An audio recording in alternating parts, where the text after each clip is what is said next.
Dave, thanks for talking to us. You're into a tough set of fixtures, no doubt about that. It was a tough night for you lads who got off to a horrible start. Yeah, the first, whatever it was, 2 minutes was, it set the tone for that first half, I think. You've got to defend balls into your box. We didn't do that 3 times tonight and we got punished. It's as simple as that.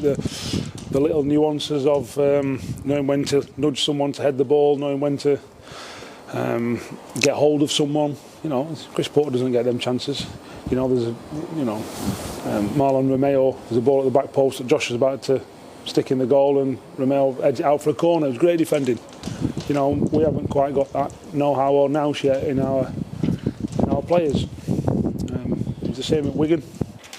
It's that little bit of experience, little bit of know-how, and it costs us dear. Like I say, there's 2 of the headers aren't particularly clean headers, but they end up in our goal because of that little bit of experience and know-how when to step across someone, when to be tight, when to be off him in the box, all that kind of stuff.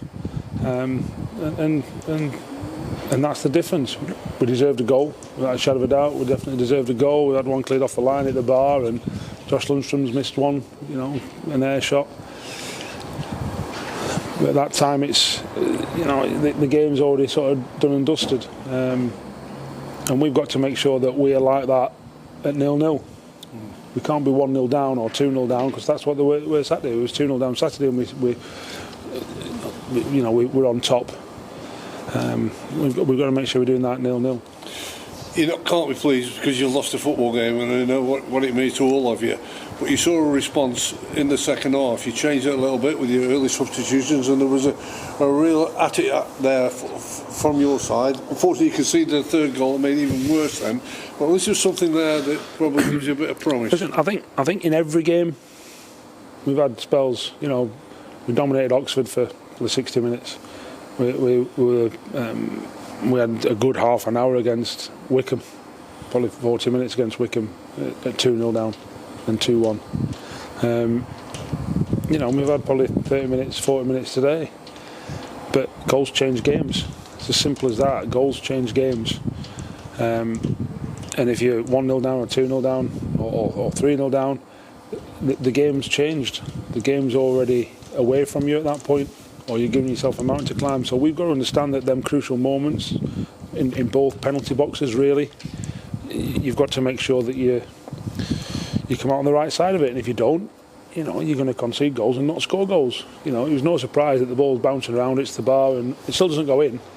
It's like, that doesn't happen at the other end. It just doesn't. And that's the difference. That's the difference. That anticipation and willingness, if you like, they tried. There's no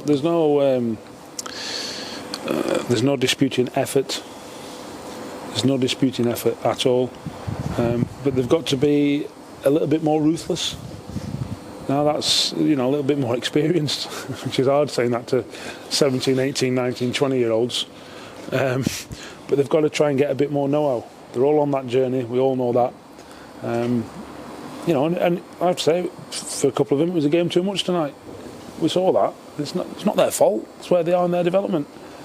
So there's no criticism of that, and you don't know that going into the game. But then it's quickly quite obvious that somebody keeps getting caught on the ball or can't quite get there and all that kind of stuff. And you go, come on, just have a breather. It's not their fault, if you like. That's just where they are in their development. So, you saw that I think the changes did help.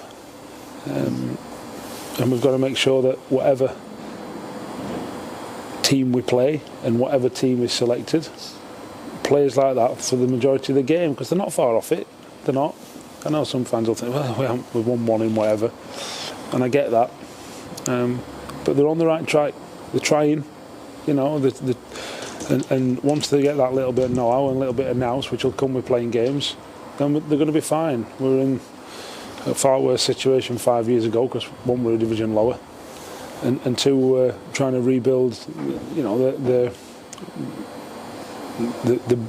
the broken development pathway from them, under 18s, under 23 players into the first team. We've got that in abundance. That's why 17 and 18-year-olds are playing. But then there's a downside to that. That youthful exuberance only takes you so far, and sometimes you do need a bit of know. And that's, like I say, that it's certainly in both penalty boxes, and we haven't had that tonight. There's no doubt about it. Time is running out for you to get out of that great escape. Everybody understands that. I don't need anybody to say anything about it. But the thing is, you've got signs that you're gradually rebuilding. They're learning. Hopefully, I know they're still making mistakes, but you've got that opportunity to all stick together because you've got a group of players and everybody plays a part.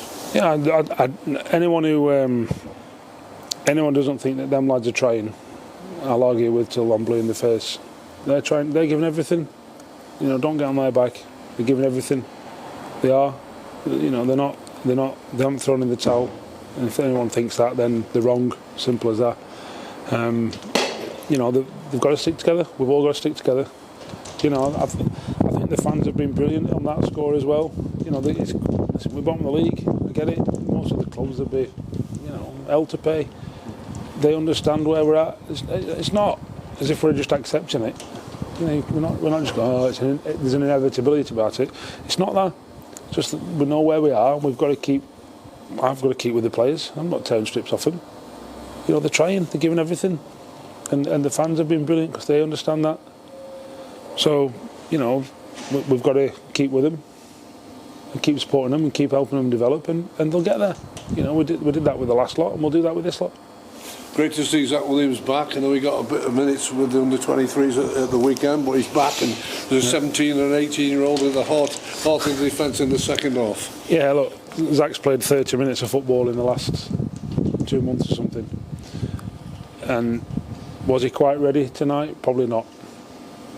And he's got 45 minutes out of himself, which is a real pleasing thing. So he's on the road to recovery. We've still got to treat him carefully for obviously his condition, the fact that he's 17, the fact that he's just coming back from his condition. There's all them factors to consider. But he's just got through 45 minutes, and that's unscathed, and that's a pleasing thing. The one thing that you're not afraid to do here is play players in certain different positions, whether the newcomers who've come to the club. I'm talking about Dan Adji, but Josh Lundstrom tonight, I thought he grew into the game and come on and kept going and got in the penalty area on a couple of occasions as well. Yeah, listen, he's playing up against Marlon Romeo, the boy on loan from Millwall. He's a championship player. He's played in the championship more than a few times. Probably should have scored. Marlon Romeo's not gotten behind him once. It's a neutral thing going towards our goal, and he's had the more positive actions going towards their goal. Well, that's all you can ask. I'm expecting Josh Lundstrom to take on 3 players and put it top bin. No, I'm not. But I'm hopeful that he'll do what he's done tonight.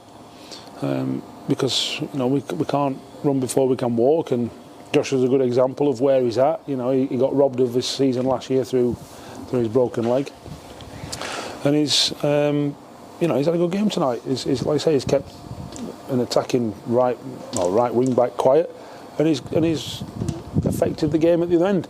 He'll be disappointed. He should have scored Saturday when he blazed one over at the railway end, over the top of the goal, and he's missed one tonight where he should have made contact. And that's a big area of the game he can improve in. Is it too early on Dan Artell, or is it typical of what's happened to the season that he might have a long-term injury? I have to say he got fouled 6 times, 4 by the same player, and the referee's first responsibility is player safety. You can't keep letting the lad get kicked. You just can't. He then tries to play on, then he sits down and goes, I can't. The referee plays on. He doesn't know if he's broke his leg, he doesn't know anything. Just because he's allowed him to try, he then has to stop the game. They have a shot at our goal because the referee can't be bothered to stop the game. I think that's poor. The ball was at the goalkeeper when he sat on the floor. And he rolled it into midfield. You just stop the game. And he goes off because he got kicked off the pitch. Because he took Ogilvy on first half 3 times into the box. So they just started to boot him. Well, the referee's got to see that.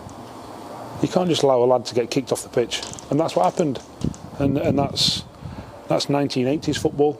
But the referees are that standard, so what do you expect?